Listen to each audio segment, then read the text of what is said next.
It's unbelievable. It's the most incredible bill, one of the most incredible bills ever passed, and it's the biggest. It's the biggest bill of its kind ever passed. No tax on tips, no tax on Social Security, no tax on overtime, a big tax cut in addition to that. Plus, we're saving the tax cut that we made years ago, which is big. It expired in another couple of months. It would have expired.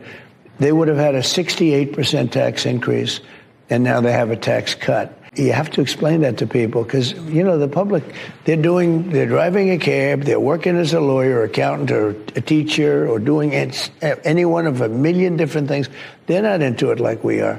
You have to explain it. So every chance you get, because what they do is they set a phony, you know, they're fake. The Democrats are fake. They're part of the fake news. And the fake news will take it and they'll go with it. In some cases, we'll make deals. You know, we'll make a direct deal as opposed to a letter. And we've already made some of them with various countries.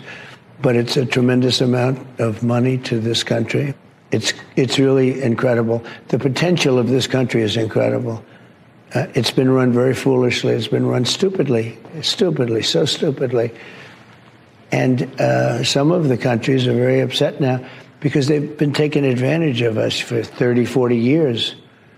And I had it stopped. I was stopping in the process, and then we had the COVID in the last part of my administration. But we had the strongest economy in the history of our country. And this is going to be better. I predict this is going to be better. The money coming in, the tariffs coming in, hundreds of billions of dollars are coming in. They're pouring in. Had you not had 4 years in between, maybe all this success would not be possible. Do you agree with that? Well, experience is very important in life. I think talent is more important than experience, but if you can have them both somehow, it's a very good thing. But experience is very important. I think it also helped. It was very bad for the country, but it also helped to have 4 years of horror. What went before me was horror. By comparison, I think anything looks good. And I don't want to demean what we've done because we've done a lot of records. But what they've done to our country should never be forgiven. Allowing millions and millions of people to come into our country that shouldn't be here. It's such a big aspect of what we're doing now with the borders. And it could have been so easy. When I gave over the country, the border was great.